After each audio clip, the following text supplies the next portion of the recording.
What's up, future millionaires? Billy Willson here, and today in this video I wanted to cover my experience building a 7-figure virtual team for my marketing agency and online education business. So this is videos for you guys out there that are having trouble working on your business instead of in your business. You're spending too much time doing all the little things, whether it be the customer support or the managing of your clients' ads or communication with your clients and handling a bunch of emails back and forth, whatever that is, and you're spending too much time working in your business rather than on your business. It's really the difference between being a business owner versus a contractor. So this video is really going to teach you how to be a business owner and how you can actually have a team under you and even a virtual team so you can stay as profitable as possible. So let's jump right into it. The first couple of things I'm going to cover in this video is, first off, all of the roles that I have in my businesses and what each person does. And then secondly, the misconceptions and the mistakes that I made throughout building my virtual team. So I hope you guys can avoid those same mistakes and save you a lot of time in the process and make building a team for you much, much easier. So first off, I'm going to walk you guys through each of the roles that I have in my marketing agency and online education business. And first off, I have 2 media buyers, one for each business. And basically a media buyer, if you don't know what that is, it's a person that runs ads for your business, put pretty simple. So for my marketing agency, my media buyer, honestly, he handles everything after I make the sale with my clients and onboard them. He handles pretty much everything after that. Like creating the ads for them, communicating with them back and forth by email, creating monthly reports if necessary, pretty much everything. And the key that I want to mention before you even hire someone, that you want to simplify your business as much as possible before you even hire someone. Because if you don't do that, now you're going to have an even worse mess because you're not going to be doing the work anymore, and then they're going to have to try to simplify it, or they probably won't even try to, and you're going to end up paying them more. They're going to be spending a lot more time, and it's just going to be a lot more hassle. So I recommend before you actually even buy anyone, hire anyone, simplify the model as much as possible. So before I actually, well, this wasn't before I hired them, but after I hired them, I actually simplified my process in doing the ads as much as possible for them. Well, actually before I did too, because I had the clients already and I already proven the results for the clients. All he had to do was just kind of continue doing it and continue like changing the ads up, stuff like that. But at first I was actually, and this is a mistake that I made, at first I was still doing the communication with my clients and he was doing the ads, and it was just creating this disconnect because I wasn't doing the ads anymore, but he was doing the ads. So if a client asked a question about the ads, I wouldn't know and I have to go ask him, and that was just like a huge waste of time. So you want to try to keep things as simple as possible when you're hiring a team, and that's why I moved him to also communicate with the clients too, because then it removes me as the middleman. But you might be thinking then, Billy, and this is kind of a limiting belief I had as well, well, couldn't he just take all your clients if he's doing the work for you? And there's a couple reasons why he wouldn't do that. Well, first off, it's kind of like a trust thing. I've given him the clients, and also it's a trust thing with the clients too. Like if the clients knew that he was trying to like take them away from me, then the clients probably wouldn't do that, to be honest with you. Because I've built the trust with the clients, and it's also like the whole agency thing overall. Like why would somebody work with a marketing agency versus just a random contractor? One, there's a lot more trust, there's a lot more like authority. They have results with previous clients. Like us as an agency, we have a lot more results than some kind of individual person. If that person leaves or just stops doing good for whatever reason, we can replace them with a new one.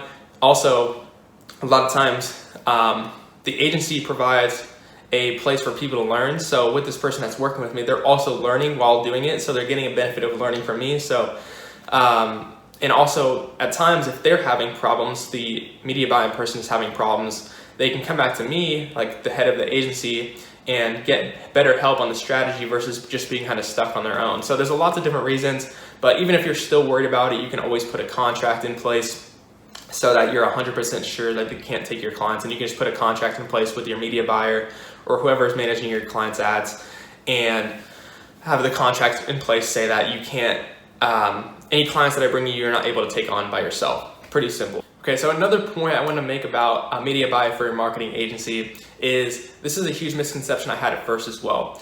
I thought it's best to have a person for every single process within your agency. So like one person to do the Facebook ad creative, one person to set up the Facebook ads, one person to communicate with the clients, and all these different people. At first, when I was like trying to hire a team for my agency, I thought I needed one person for like every single little task.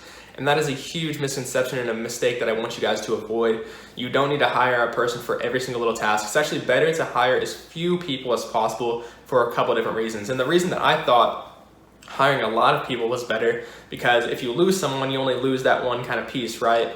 But you still kind of get the same problem because you still have to replace them with someone else. Now you might have the chances to replace 5 different people rather than just one person. And also it kind of creates that communication problem, because let's say one person's doing one thing and then they have to communicate with the clients. Now they have to ask this other person, and it just makes things way more complicated. So a huge misconception I had at first is that I thought it was better to hire a person for every little task. But in reality, I find it's much, much simpler and much, much easier to hire one person for as many things as you can. So I recommend hiring just one person that handles all of your client communications and does the ads for them. And they could probably handle up to like 7 clients. So that can be extremely, extremely helpful for you. And if you're wondering, like, you don't even have to manage them. All you have to do is give them one simple number. You just have to give them one KPI per client that they have to achieve. So let's say you work with the client a little bit and you realize they need a $10 cost per lead or under in order to generate a good return on investment. So all you do is tell your media buyer, look, you got to keep this client under $10 cost per lead. And that's the only thing you have to tell them. You don't have to manage them. You don't have to even talk to them if you don't want to. You can just check in once per week or something like that. I have like a 30-minute call with them once per week to check in on everything, make sure all the clients are good, and just make sure the KPIs are under that number. If they're under the number, good, keep going. If they're not under the number, they're maybe slightly over, maybe give them some advice. And if they're way over, they're doing a bad job, you just replace them with somebody else. It's that simple. So next, on to the media buyer for my online education business. They currently just handle Facebook ads only. And this person was actually completely new to Facebook advertising. And I just found my general manager, actually, which I'll talk about in a second, he just found the smartest person that he knew. She was doing an internship at Google. So amazing, smart person. And we just trained her on to do Facebook ads. We gave her all of the online courses that I own. That's another thing that you can do as well. If you own a bunch of online courses, or you have your even own training like I do, you can give your contractors. So keep in mind, these are not employees. That's another key thing too, because employees, you have to pay all the benefits and everything like that. And also they'd have to live in the US, so it'd be a lot more expensive that way, of course, as well. So these are contractors, and that means you're not locked into like paying them like if they do a bad job, it's much, much easier to let them go. And also you're not locked down to all of the other benefits and things like that. It just makes it overall a lot easier, a lot more profitable. I mean, later on, if you grow your agency like really big, you might want to do employees, but at the start, when you just got the first couple things, you can definitely get to 7 figures. You can actually get to 7 figures probably with like 0 or 1 employees or contractors, but 4 helps me kind of automate things a lot more. So media buy for the Facebook ads of my online education program, just train them up. Pretty simple what they do. That's pretty much all they do. I just give them KPIs for everything. So KPI like cost per lead, registered for the training, registered for the webinar, and then cost per purchase, of course. Just give them all the KPIs. As long as they stay within those, we're good to go, and we just keep scaling up. Okay, so the next person in my agency is customer support, and their customer support for my online education business. They just handle pretty much everything related to customer support, whether it be giving people access to bonuses or processing refunds if necessary, replying to questions about people have, pretty much everything like that.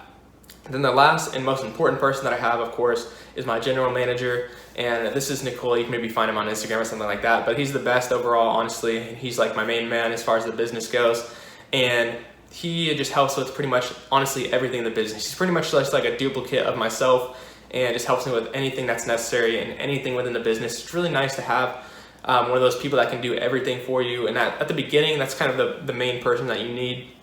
At the beginning, you want people that can do pretty much everything, and then as you start scaling up more, you can kind of get people that are more specific roles. But like the first person you hire, I recommend getting someone that can do like a lot of different things, and that's really smart, because that way you don't have to hire a bunch of people, and having just one person that you talk to is a lot easier than having 5 people that you talk to. And that's where things start to get really complicated. If you hire like a lot of different people for all these different things, it makes the communication, because now you got to communicate with 10 different people. Think about how much time of your day that's going to take you. It's going to take you just as much time to communicate with those people as it took you to actually do the thing. So you want to keep your business as simplified as possible and hire as few people as possible. That will allow you to be the most effective way possible. So I hope you guys enjoyed this video. that's my experience building a 7-figure virtual team. If you guys have any questions or like additions to this video you want to make, put them down in the comments below. I'll try to answer some questions if I can, and hope you guys enjoyed this video. Look forward to seeing you in the next one.